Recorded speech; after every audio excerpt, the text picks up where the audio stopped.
When I came back from the war, I thought the hardest part was over. The blood, the bullets, the screaming nights. I survived all of that. But nothing prepared me for the betrayal waiting at home. This is the story of Captain Autumn Reed, a decorated soldier who returned from overseas expecting healing, peace, and the comfort of her own bed. But instead she found her apartment sold, her belongings gone, and the signature that made it all legal was her own mother's. This isn't just a story about losing property, it's about losing trust. It's about what happens when the system you served and the family you loved turn their backs on you in your most vulnerable moment. What would you do if the one person you trusted most, your own mother, signed away your life while you were still fighting to live? If stories of raw human emotions, survival, and truth matter to you, then hit that subscribe button. This series will wreck you, shake you, and maybe even heal you, one painful part at a time. They always say the return home is the hardest part. You don't believe it at first. You think the battlefield is the worst it gets, blood on your hands, dirt in your lungs, fear in your spine. But war has rules. War has uniforms and orders and lines that can't be crossed. Home has none of that. Home is where the real damage begins. I landed back in Virginia just after sunrise. My left shoulder was still healing, wrapped tight in layers of gauze and guilt. The nerve damage in my leg made stairs feel like mountains, but I was stubborn. My deployment had ended early because of a roadside blast just outside Mosul. They told me I was lucky. The guy next to me wasn't so fortunate. He went home in a box. I came home with shrapnel and a crooked walk. But I still had my uniform. My name stitched onto my chest. Captain Autumn Reed. Still standing. I remember gripping the handle of my duffel bag like it was the last thing tethering me to my identity. My mind kept circling one thought. Just get home. Your apartment. Your own bed. Your life.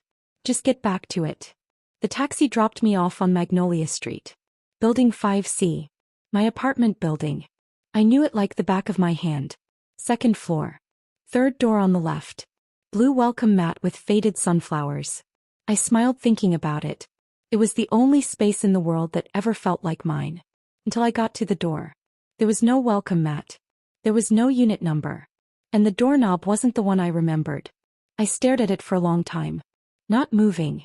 My mind refused to catch up with my eyes. I told myself I was just disoriented. Maybe I had the wrong floor. Maybe they repainted. Maybe. A voice behind me cut through the fog. Can I help you?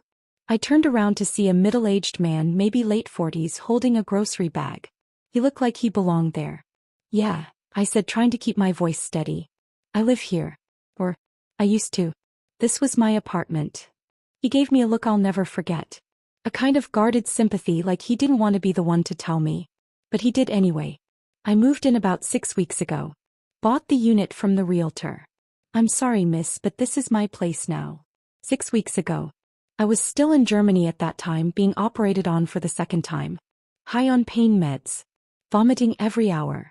Fighting to stay conscious. 6 weeks ago I couldn't even stand. And someone sold my home? I couldn't breathe. My throat clenched shut like I was drowning in dry air. I barely remember stumbling down the stairs. My phone was dead. I'd left base in a rush and forgot to charge it. I asked a neighbor to use theirs and called the only person I could think of. She picked up on the third ring. Her voice was sweet, too sweet. Like sugar poured over a wound. Autumn. Oh honey, you're back? Are you okay? I didn't expect you so soon. Where is my apartment? Dead silence. Mom, I repeated, my voice shaking. Where is my apartment? I heard her exhale. A slow, cautious breath. Honey, I didn't want to tell you like this. I thought I'd have more time to explain. It was just sitting there empty.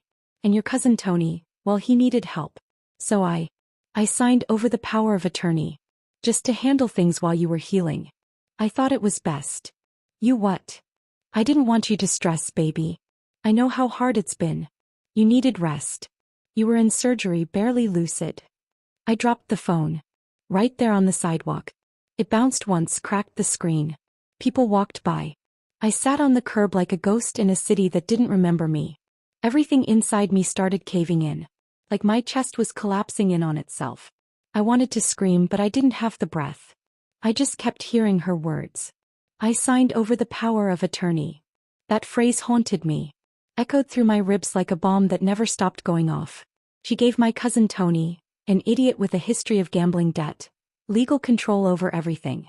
And apparently he used that power to sell my home while I was hooked to IVs in a recovery ward across the Atlantic. I didn't cry that day. Not because I wasn't hurting, but because the pain was too wide to feel. Like trying to mourn a death while the body's still breathing. I checked into a cheap motel that night. No windows. Flickering lamp. I sat on the edge of the bed in full uniform staring at the wall for hours. My duffel bag sat untouched. I didn't eat. Didn't sleep. The next morning I went to the county courthouse. The clerk printed the records like it was nothing. Transaction history. Transfer of ownership. Sale date. Electronic signature. I recognized it. It was mine. Except it wasn't. Tony had forged my signature on the final transfer documents. And because my mother had legally granted him POA, there wasn't a damn thing I could do to undo it. No one at the VA helped. I filed a complaint. Filed for appeal. Filed a fraud report. But they all said the same thing. If your mother voluntarily signed over the power of attorney, then legally, your cousin had the right to act on your behalf. Right. Even if that action left me homeless. Even if I never agreed to it. Even if the one person who was supposed to protect me while I was unconscious decided to protect someone else instead. Mom didn't answer my calls for 3 days after that. When she finally did, her voice was already defensive. You need to calm down, she said. We did what we thought was best. Tony was in a bind. You weren't using the apartment. I thought you'd be grateful we got some money for it. You can start fresh. Start fresh. Like homes grow on trees. Like trust can be replanted. Like all I needed was a new address and this whole betrayal would just evaporate. I didn't yell. I didn't curse. I just said, you picked him over me. And hung up. That night I had my first panic attack since deployment. It hit while I was brushing my teeth in the motel bathroom. My vision blurred. My chest locked up. I dropped to the tile floor, shaking, gasping for air. No bullets. No screams. Just silence. And yet somehow, it hurt worse than any battlefield I'd ever known. Because this time it was my own mother who left me wounded. My recovery wasn't just physical. I was relearning how to walk, how to sit, how to breathe without clenching my jaw. But now I was also learning how to carry a new kind of pain. One that came from betrayal, not war. In the days that followed, I called every attorney I could afford. I met with veterans advocates, social workers, housing officers. But the law was cold. Documents don't care about morality. Ink doesn't bleed. A signature is a signature, even if the hand behind it wasn't mine. But I wasn't ready to give up. If the system was going to fail me, then I'd make my own path. Because something didn't sit right. Tony wasn't smart enough to do all this on his own. The way the paperwork moved, the timing, the false signatures, it felt bigger than just a desperate cousin and a naive mother. Something else was behind it. Someone else. And I was going to find out who. Even if it took everything I had left. I used to believe that survival was all about brute strength. How many punches you could take, how many nights you could go without sleep, how long you could carry the weight of fear on your back. But it turns out survival back home doesn't feel like battle. Feels like paperwork. Endless, suffocating paperwork. I spent the next few weeks living out of a single bag. The motel became my whole world. Room 212, a cracked window, the smell of stale cigarettes no matter how long I left the door open. Every night I sat at the wobbly desk with a pile of documents in front of me, trying to make sense of how I lost everything while I was unconscious on a hospital bed in Germany. There were copies of the sale agreement, the forged signature, the notarized POA my mother signed, emails between the realtor and my cousin, transfer of funds. The worst part. The bank account Tony had listed wasn't even mine. It was one of his. I had never seen a single cent from the sale. I went over every line, every timestamp, every typed word. And with each page I flipped, a part of me frayed. Not because of what I found, but because of what I didn't. No red flags. No technical errors. No loopholes. Everything looked legal. Clean. Final. I kept asking myself one thing. Why didn't she tell me? My mom could have waited. She could have called. She could have said, Autumn, I know you're hurting, but Tony needs help and we're thinking about doing something with your place. I might have still said no. I probably would have begged her not to. But at least I would have known. Instead, she made the choice for me. She didn't give me a voice. She didn't even give me a warning. Just silence. Deafening, selfish silence. And the more I sat with that truth, the more the anger started to rise. Quietly at first. Like a tide in the distance. But then it crept closer, faster, until I felt like I couldn't breathe without tasting it. I tried to call her again. Not to scream. Just to ask why. But she didn't pick up. Instead, I got a message from my aunt, Tony's mother, asking me to stop harassing the family. Harassing. That's what they called it. Like asking where my stolen home went was me being unreasonable. Like the fact that I survived shrapnel and fire and 6 months in a military war didn't matter because now I was an inconvenience. It hit me then. I wasn't one of them anymore. I wasn't the sweet girl who came home from school with scraped knees. I wasn't the obedient niece who kept her voice down at family dinners. I wasn't Autumn. To them I was a problem. I was a soldier who'd seen too much. I was someone whose trauma made them uncomfortable. I was a burden.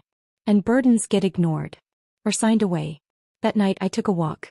The kind where you don't know where you're going, you just need to get away from the walls closing in. I ended up at the local VA building sitting on a bench outside watching the security lights flicker against the brick. An older man sat next to me. Veteran like me. I could tell from the way he held himself. Straight back, scarred hands, the hollow stare of someone who's buried too many friends. We didn't talk much at first. Just sat in silence. But eventually he said, "You got that look. The one where everything you trusted kicked you in the teeth." I blinked. "Yeah. Something like that." "You'll learn," he said. "The war doesn't stop when you get home. It just changes faces." I laughed, bitter and quiet. I didn't lose my apartment to an enemy. I lost it to my family. He nodded like he'd heard it all before. Blood don't mean loyalty. Never has. People think we go to war for the country. Sometimes we go to escape the people who broke us first. I stared at him for a long moment. What if you don't have anywhere left to escape to? He looked at me, eyes tired but sharp. Then you start digging. You dig till you find the truth.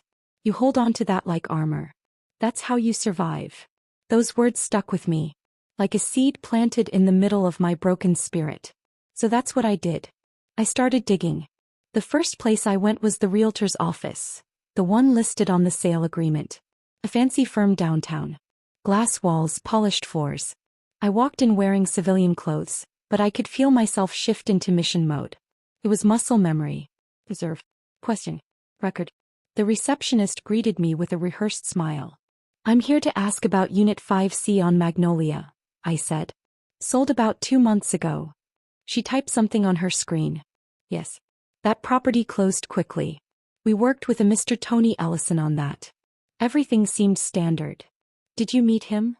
"Only briefly. He mostly corresponded through email and digital signature." "Did anyone at your office verify the power of attorney?" "Yes. He emailed the signed document. Looked valid. We have a digital copy if you want to review it." They gave it to me. The scanned PDF. My mom's signature. Her full name, Linda and Reed. Notarized. Witnessed. Dated just 2 days after my second surgery overseas. I clenched my jaw.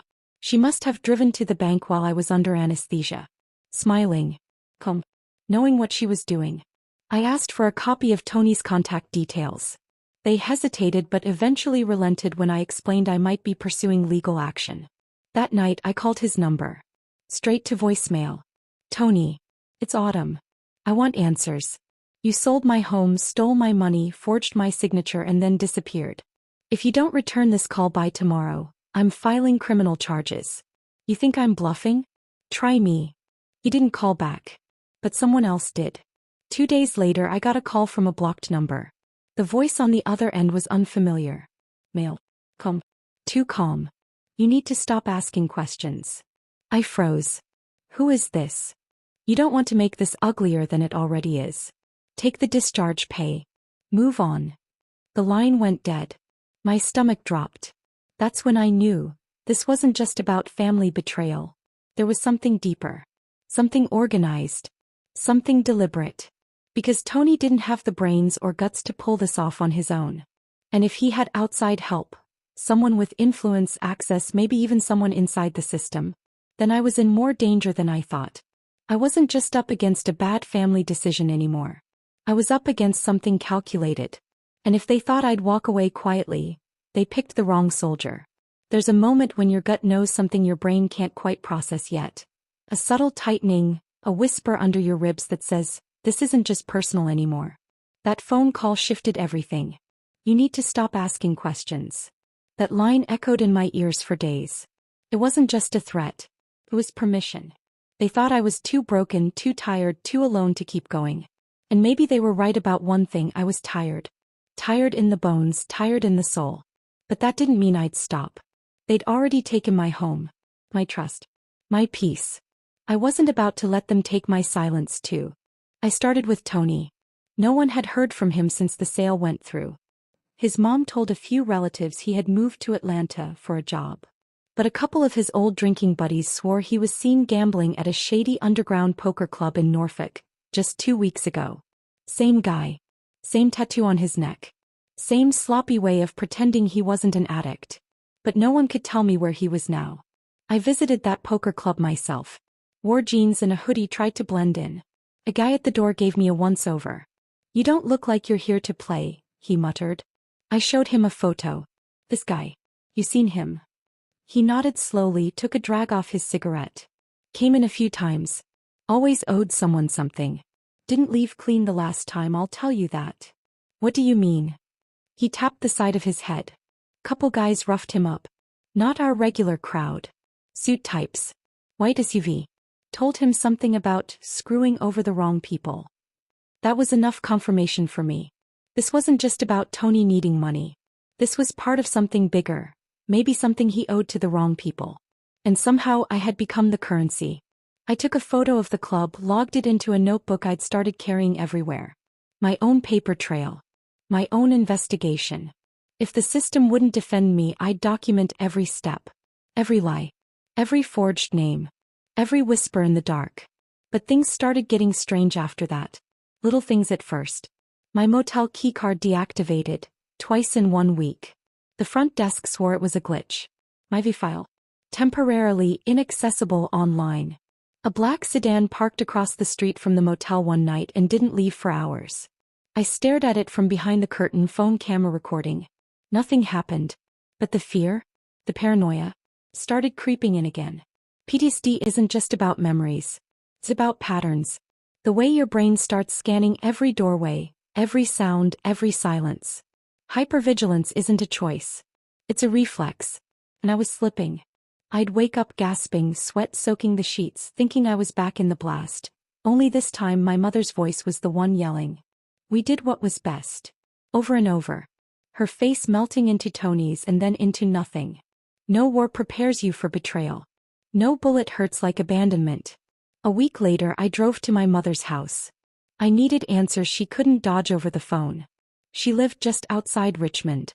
2-story colonial, pale blue shutters, wind chimes on the porch like nothing was wrong. I stood at the door for 10 minutes before knocking. She opened it like she'd been expecting me. "Autumn," she said softly. Her smile was thin, tired. "You look older." I ignored it. "We need to talk. In private." She stepped aside. The house smelled like cinnamon candles and fresh laundry. Fake peace. I sat in the living room but didn't take my coat off. "Where's Tony?" I asked. She poured herself tea, not offering me any. "I don't know. I haven't heard from him in weeks." "Don't lie." "I'm not." "Then tell me this. Who was the man that called me? Who told me to stop asking questions?" She froze. The teacup clinked against the saucer. "I don't know what you're talking about," she said. "Mom, please. I'm not stupid. You forged my signature. You signed over everything. I was overseas and you just handed him my life. Why?" She finally looked at me then. Really looked.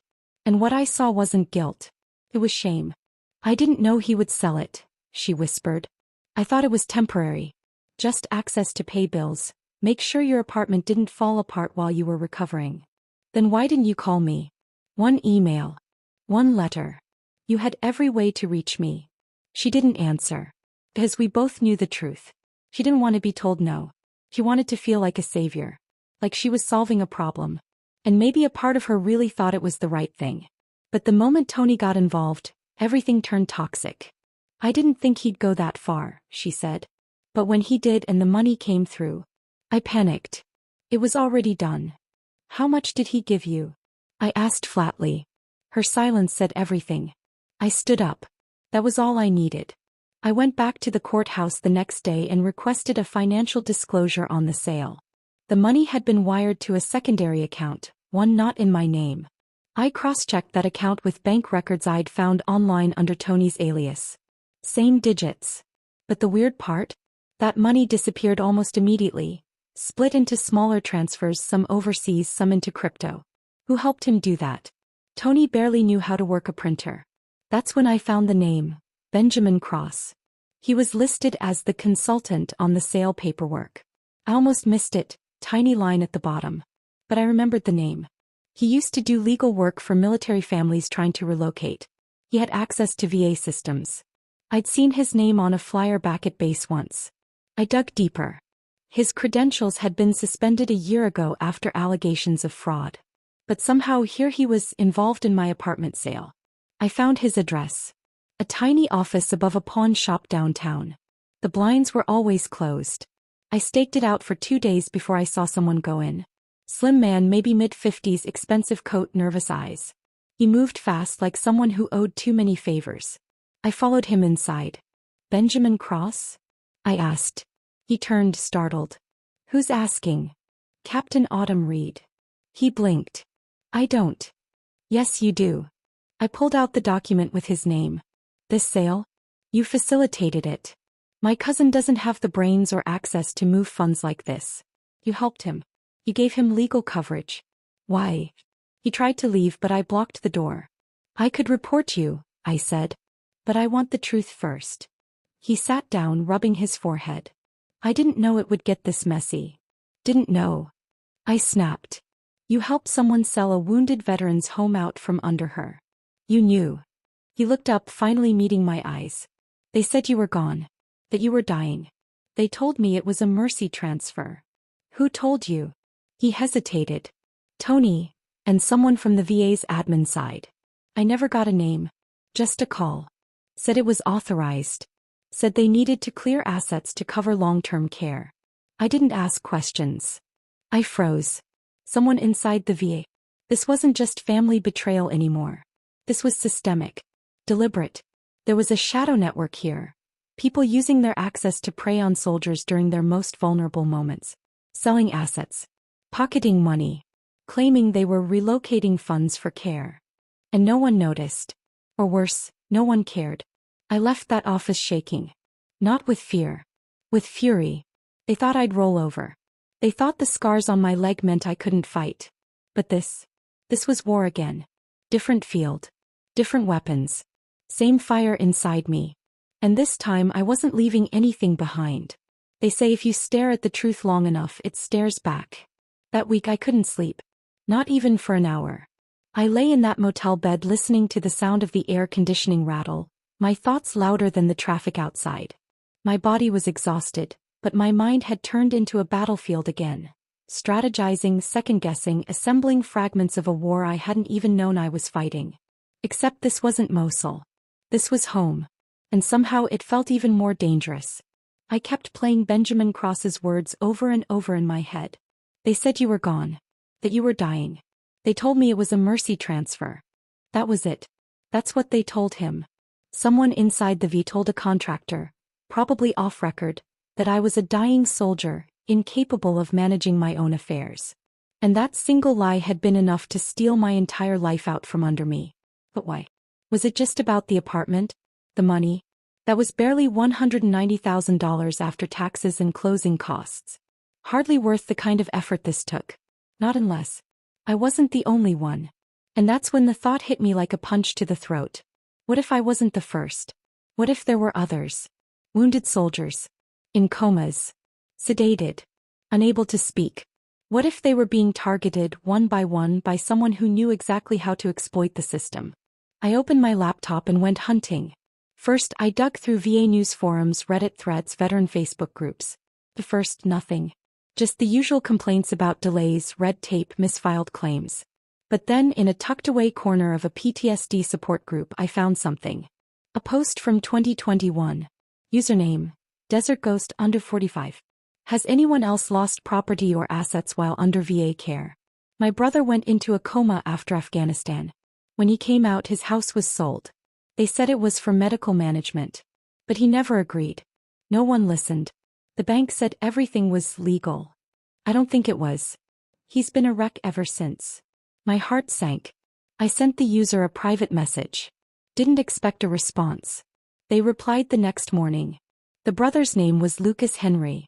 Former Marine. Injured in Kandahar. Admitted to a VA rehab facility for traumatic brain injury. Came out 5 months later and found everything gone. His house, his truck, his savings. I asked if we could talk. 2 days later, I was driving to a rundown diner in West Virginia. Lucas was there waiting for me. A tall man with a limp and eyes that looked 10 years older than his age. He shook my hand like someone who'd stopped trusting people but was willing to try one more time. I thought I was the only one, he said.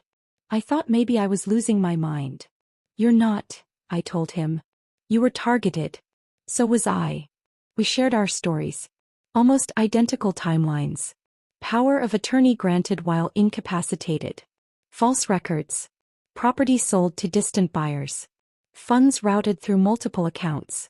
And always the same excuse, authorized by the system. Lucas tried to sue. Got nowhere. They told me I should be grateful for the care I received, he muttered. As if that gave them the right to rob me.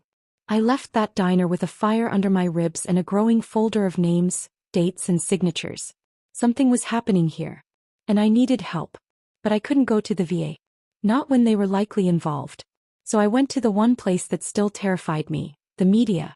Her name was Marissa Cortez. Investigative journalist. She'd done exposés on defense contractors, military waste, and had once gone undercover in a VA facility to expose neglect. I found her contact on a public leak page. I didn't give her all the details at first. Just said I had documents. Proof of misconduct. A pattern involving veterans and stolen assets. She responded within hours. We met at a bookstore cafe, middle of the day, crowded. Neutral territory. She looked younger than I expected. But her eyes? Sharp as razors.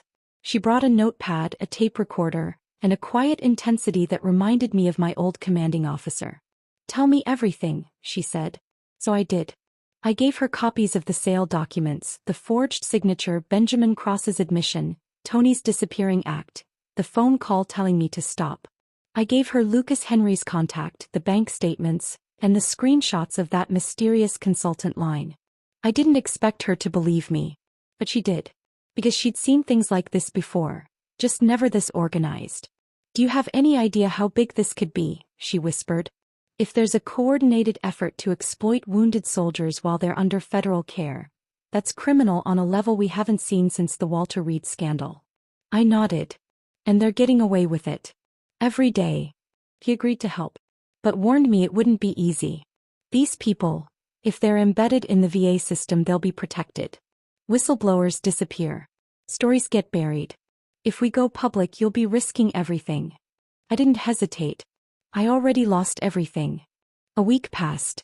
Then Marissa worked behind the scenes, verifying the evidence, reaching out to sources, pulling medical records, interviewing veterans. We kept everything off the grid. Burner phones. Secure email. But it wasn't long before someone noticed. One night, I came back to my motel to find the door slightly ajar. I froze. My instincts kicked in like old reflexes. I drew my pocket knife. Moved slowly. Quietly. Inside, the room had been ransacked. Drawers open. Papers scattered. My notebook gone. But nothing else was missing. Not my laptop.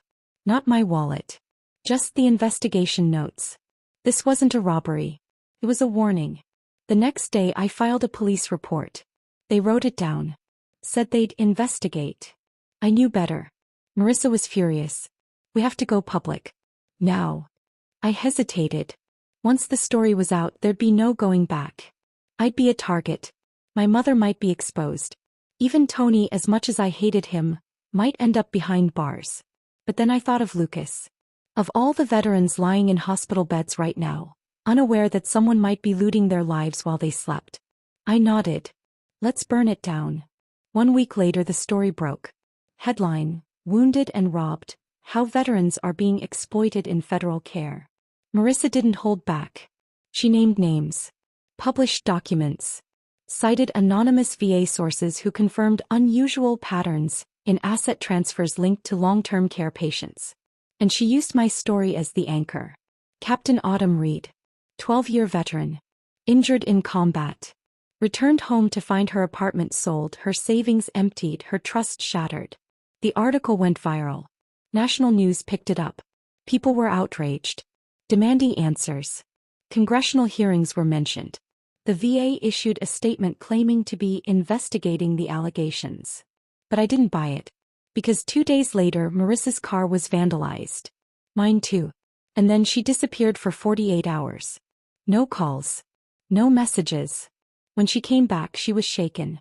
"They're watching us," she said. "You need to lay low for a while." I refused. They want me silent.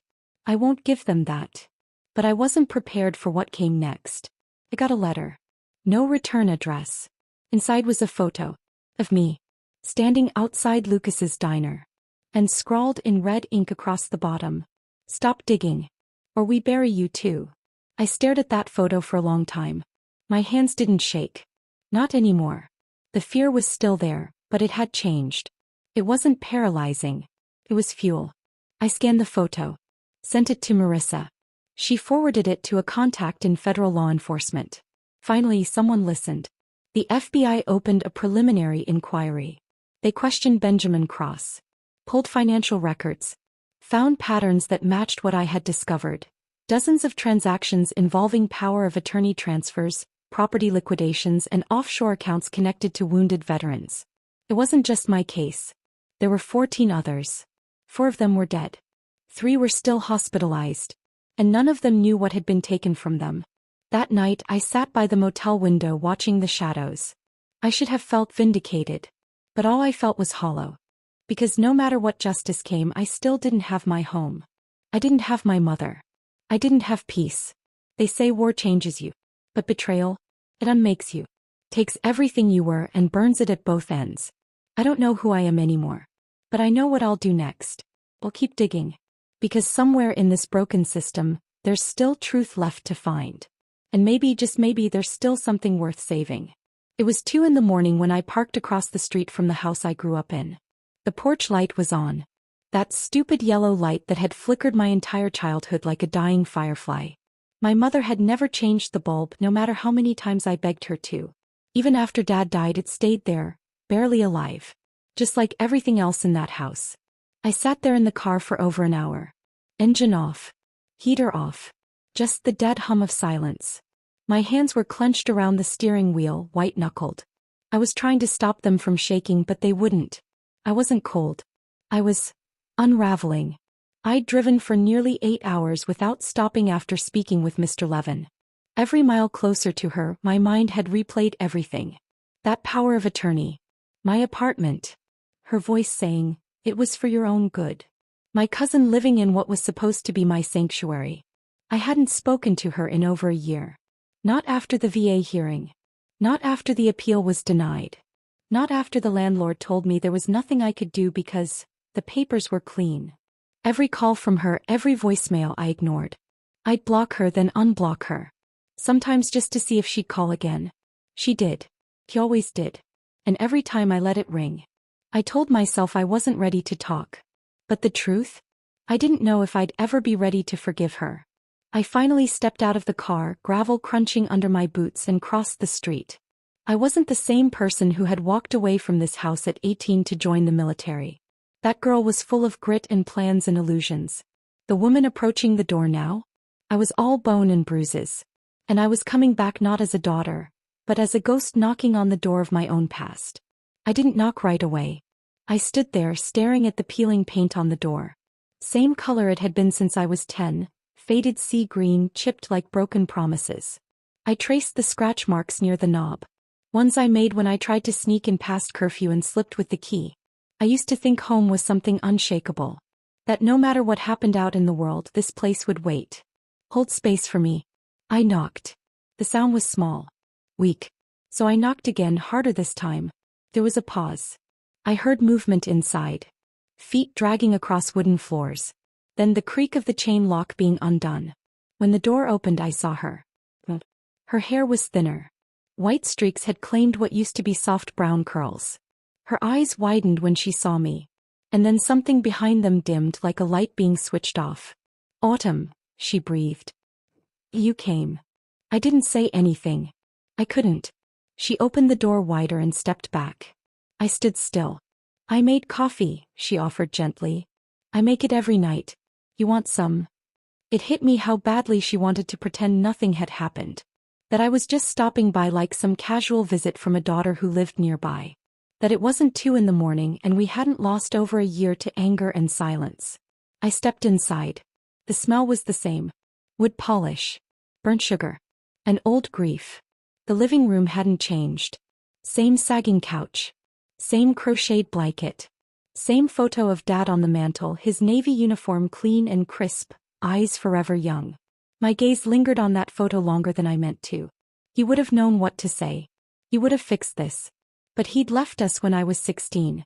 A quiet heart attack that stole the only person who ever really knew how to talk to me. "I didn't know if you'd ever come back," Mom said softly, bringing 2 mugs of coffee to the table.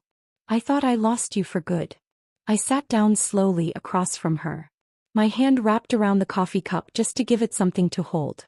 I didn't take a sip. "Why?" I asked. She blinked. "Why did you do it, Mom?" She looked down at her cup. Her lips quivered. But she didn't cry. My mother was never a crier. He cried once when Dad died, then never again. As if grief had frozen in her bones. "You were in Germany. They said you were injured. I didn't know if you'd walk again. Or talk again. Your doctor said you couldn't make decisions for yourself." I interrupted, "But I was recovering. And I never asked you to sell my place. That was my home. You gave power of attorney to Lisa. Lisa, Mom. She's never even liked me." Her voice cracked. I was scared. For who? Me? Or for yourself? Silence. I stared at her. My mother, who used to make me warm milk when I had nightmares. Who taught me how to ride a bike. Who wrote me letters during every deployment. Every single one. Now she sat across from me like a stranger I barely recognized. "I was drowning," she whispered. "I couldn't pay the mortgage. I was behind on bills. I thought if Lisa helped, maybe it would ease things. I didn't mean for you to lose the apartment. I didn't know she'd sell it so fast." "She lives in it now," I said flatly. Her face twisted. "I didn't know that." "Yes, you did. You signed the transfer." Tears finally fell. Quiet ones. "So, I thought I could fix it before you found out. I thought if I could just make enough money to buy something else for you. Something small. I didn't think you'd be discharged so soon. I didn't think they'd release you without a plan." I swallowed hard. "They didn't release me. They dumped me. Like a broken toy." Her hands trembled as she wiped her cheeks. "I failed you. I know that." I looked away. For so long I'd imagined this conversation. Hundreds of versions of it. In some I screamed at her. In others I forgave her instantly. But the real thing was nothing like those fantasies. It was just heavy. "I was alone," I said quietly. "When I came back. I had nowhere to go. No one to help me. The VA gave me paperwork. That's it. Lisa changed the locks. She didn't even let me grab my stuff." Mom flinched. "I lost everything, Mom. Not just a place. My paintings. My medals. My journals. Things Dad gave me. Gone. All of it." Her eyes locked onto mine. "Then let me help now. Let me make it right." I leaned back. "You can't. I'll get the apartment back. It's too late." We sat in that silence for a long time. The kind of silence that's not empty but full of history, regret, missed birthdays, unopened letters. Finally, she asked, "Where are you staying?" I didn't answer. She tried again. "You can stay here. Please. At least for a few nights." Everything in me wanted to say no. To walk out. Slam the door. Let the pain win. I was so tired. And despite everything, she was still my mother. So I said, "Just a few nights." And her face softened. Not with relief. But with quiet gratitude. The kind that knew the wound was still open, but at least we were in the same room now. That night I laid on the couch, staring at the ceiling fan, its blades spinning slowly like the thoughts in my head. I thought of Dad. Of the girl I used to be. Of the woman I'd become. Of everything I lost and everything I still hadn't found. And somewhere between sleep and sorrow I realized. Forgiveness isn't a moment. It's a war. And mine had just begun. I sat at the edge of my borrowed cot that night, knees drawn to my chest, a single thread of moonlight stretching across the chipped wooden floor. My fingers trembled over the edges of the hospital report I'd received just hours before. I couldn't bring myself to read it again. The words were still burned into my mind, each syllable stinging more than the last. Service-related trauma. Prolonged nerve damage. Potential for permanent mobility limitations. I had trained my entire life to be strong. To overcome. But tonight I wasn't Captain Autumn Reed. I wasn't a veteran. I wasn't even a woman with a home. I was a ghost haunting my own memories, trying to grasp who I used to be and mourning the fact that she was slipping away. The knock on the door startled me. For a second I considered not answering. I didn't want to see anyone. Didn't want to explain why my eyes were red or why my legs had gone numb again. But when I opened the door, Miss Dolores stood there, her arms crossed and an old quilt slung over one shoulder. "You left the heater off again," she said gruffly, stepping past me without asking. "I told you this building's bones are older than Moses. You'll freeze before morning." She draped the quilt over my shoulders and then noticed the report. I tried to hide it under my leg, but she'd already seen too much. "Bad news." I shrugged. "Expected." Her expression softened. "You know, most people cry for weeks when they get hurt. You just stare at the wall like you're trying to make time run backwards. Isn't that what we all want?" I whispered. "A rewind button?" She didn't answer at first. Instead, she reached into her coat and pulled out a small envelope. "This came in the mail. Addressed to you. No return sender." My heart stuttered. I opened it carefully. Inside was a printed receipt from a law office downtown. The same one that had handled my mother's power of attorney switch. At the bottom was a small scribble in familiar cursive. "Ask for Melanie." That was my mother's handwriting. And for the first time in weeks I didn't feel numb. I felt rage. The next morning I limped to the bus stop, the letter clenched in my palm like a battle flag. I didn't bother calling ahead. I didn't want them to have time to hide. The receptionist looked up as I stepped into the building. Young, disinterested, too focused on her phone. "I need to see Melanie," I said. She sighed. "Do you have an appointment?" "No. But she'll want to see me." The girl rolled her eyes and picked up the phone. I could hear her whispering behind the glass. A few minutes later, a door opened at the end of the hallway, and a woman with sharp cheekbones and tired eyes waved me in. "Ms. Reed," she said carefully. "I wasn't expecting you. No one ever is anymore."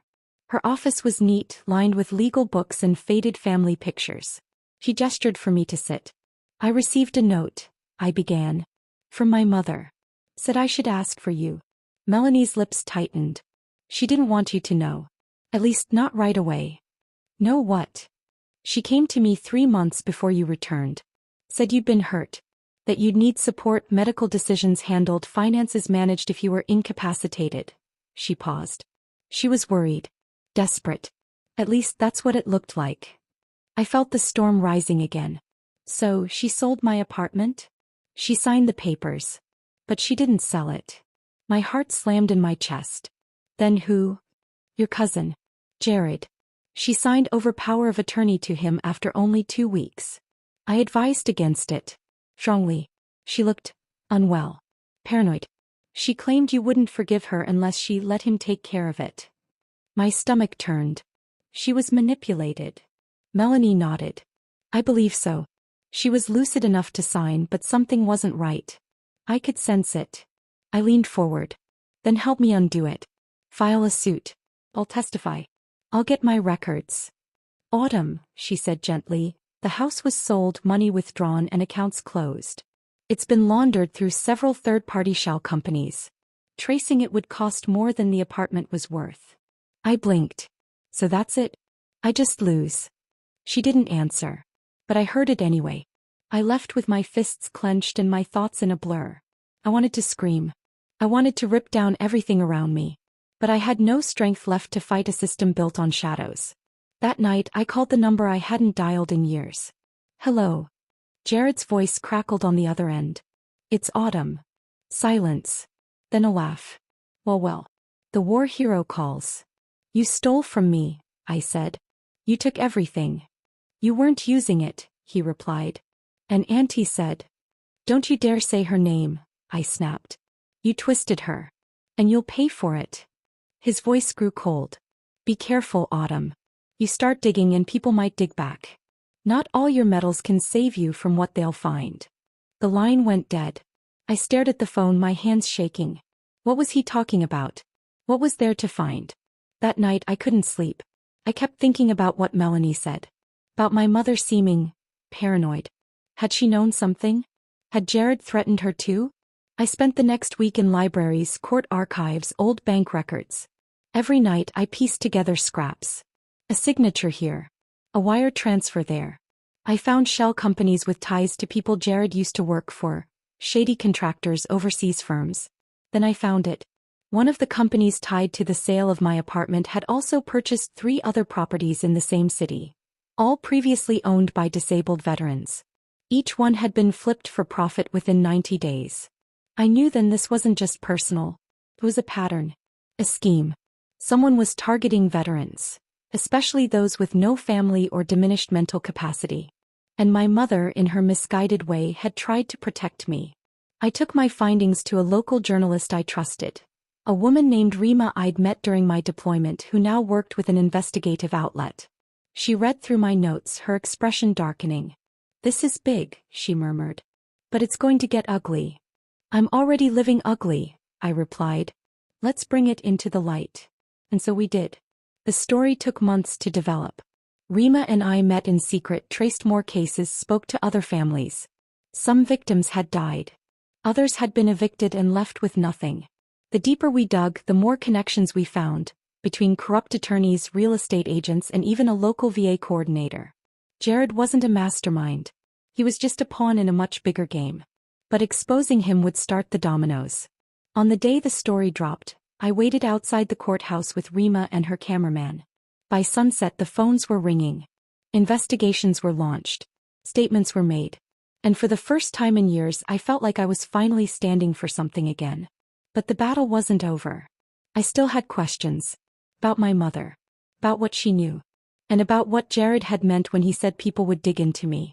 Because the past has a way of rotting beneath the surface. And some things once uncovered don't go back to sleep. I wasn't prepared for the silence that followed. Not the kind of silence you get in a quiet room or during a midnight walk. This was something heavier. Like the air itself was holding its breath, like the world was waiting for me to break before it exhaled. And I was close. So close. After my confrontation with Dana, I thought things might become clearer. I thought cornering her would force a confession, a crack in her carefully built facade. But instead she gave me nothing but those glossy eyes and smug half-smile, like she still had a card left to play. Maybe she did. Because what happened next was something I never could have predicted. The next morning I went to check in at the local legal aid office. Again. I was getting desperate. If Dana wouldn't talk, if my mother remained silent, if the V wouldn't help me, I had to find something. Anything. I arrived early, the same graying carpet and stale air greeting me like an old, unwelcome friend. The woman behind the desk didn't even lift her head this time. She just handed me a clipboard with a sigh and waved me toward the waiting chairs. While I waited, I glanced around. Mostly older vets. Some amputees, some with canes or walkers, others who just looked lost. And I felt a strange sort of kinship with them. We were all here for the same reason. We gave something away and now we were trying to get a piece of ourselves back. When my name was finally called, it wasn't the usual junior volunteer. It was a middle-aged man in a rumpled blue suit. He looked like he hadn't slept properly in weeks. "Captain Reed?" he asked, extending his hand. "I'm Brent Reelin. I usually handle elder law cases, but they asked me to review your file." We sat in a tiny room with 2 mismatched chairs and a chipped desk. I gave him everything, again. My medical history, the injury reports, my rehab timeline, the signed-over power of attorney, Dana's involvement, the apartment sale. All of it.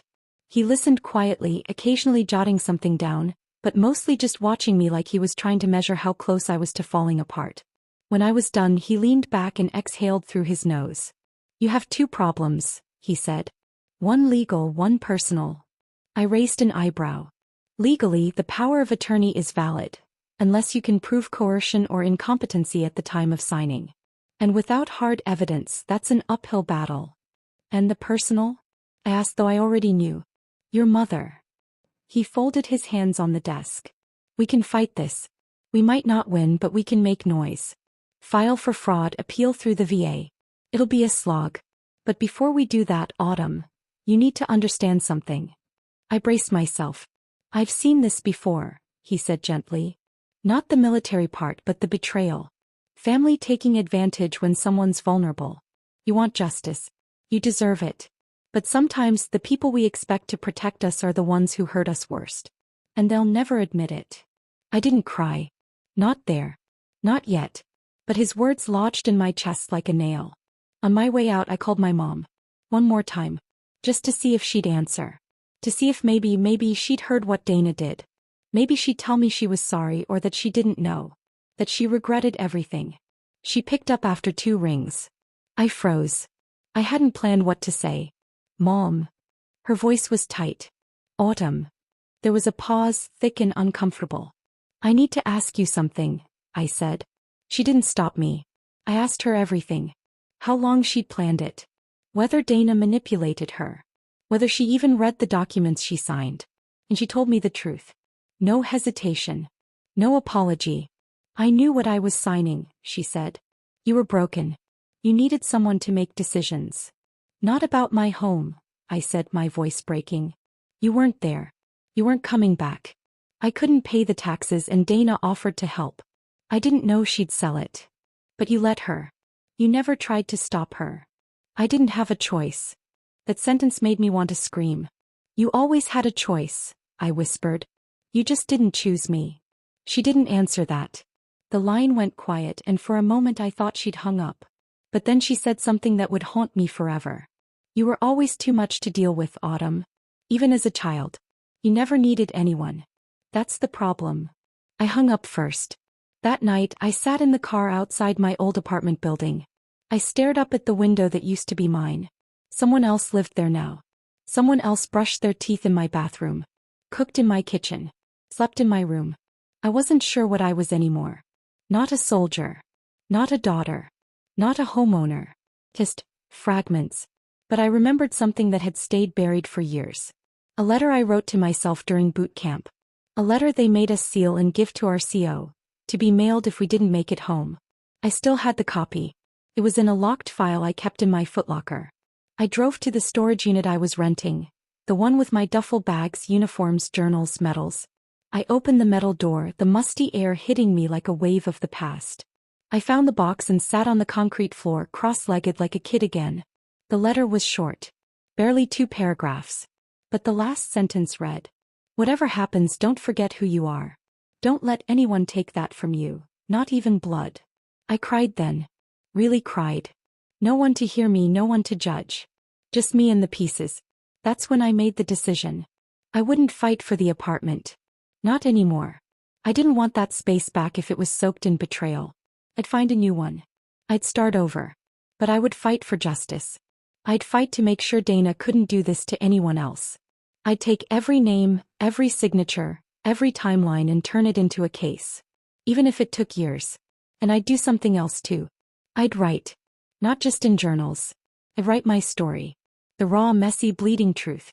About what it means to come home broken, to be betrayed by the people who raised you, to find the strength to heal when the world keeps taking pieces away. Maybe someone would read it. Maybe someone would understand. Or maybe it would just be mine, my way of clawing back a piece of myself. The next day, I contacted a reporter who specialized in veteran affairs. I sent her the first few pages.